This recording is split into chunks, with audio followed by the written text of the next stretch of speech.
ეზოთერიაში უამრავი სხვადასხვა სისტემა არსებობს თუ როგორ უნდა განვითარდეს ადამიანი, რათა იპოვოს საკუთარი თავი და რეალიზდეს.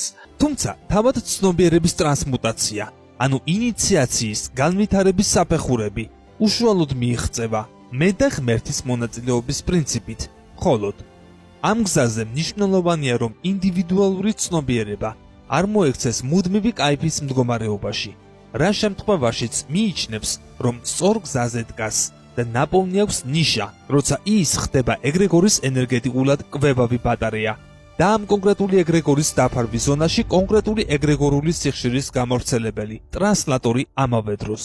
სწორედ ასე და ამგვარად იქნებიან ეზოთერულ რეალობაში მენტალური და ფსიქოემოციური ხაფანგები, სკოლების, ცენტრების, კლუბების, სექტების, რელიგიური ინსტიტუციებისა და სხვადასხვა ეგრეგორების სახით, რომლებიც თავის ენერგეტიკულ მორევში ითრევენ განვითარებისთვის მოწადინებულ ინდივიდებს და ერთ კონკრეტულ საფეხურზე ტოვებენ.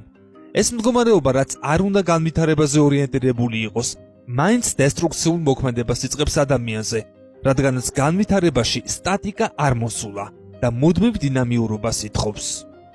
ყველაფერი კარგია მანამ, სანამ ის დინამიკაშია, ხოლო როგორც კი შეემჩნევა, რომ ეგრეგორულ სისტემად ყალიბდება და სტატიკურ მოცემულობაში გადაიზრდება, ამ მომენტიდან ინდივიდისთვის უმჯობესია დატოვოს ერთი კონკრეტული მოცემულობა და გადადგას შემდეგი ნაბიჯი განვითარების კიბის უფრო მაღალ საფეხურზე. ახლა განვიხილოთ თუ რას ნიშნავს ეგრეგორი დღევანდელი გაგებით და რა არის ამ ცნების ყველაზე უნივერსალური არსი. რა გავლენას ახდენს ადამიანზე ეგრეგორული სისტემა და რა ტიპის გავლენები არსებობს.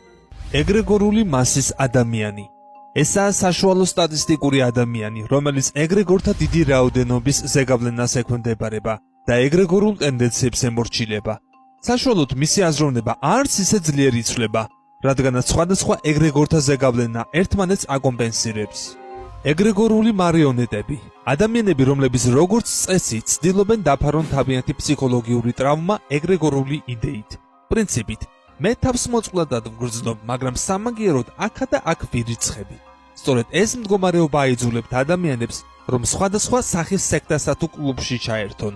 ეგრეგორული ბარბაცები, ადამიანები, რომლებსაც რიგრიგობით იტაცებს ხან ერთი იდეა, ხან მეორე და საკმაოდ დიდ დროს ხარჯავენ თავიანთ ყოველ გატაცებაზე. ეგრეგორული ლიდერები, ადამიანები, რომლებიც ეგრეგორული პირამიდის მწვერვალზე იმყოფებიან და ერთი შეხედვით ეგრეგორისგან ენერგიას იღებენ.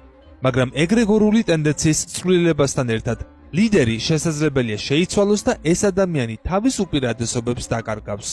არაეგრეგორული ადამიანები, მათ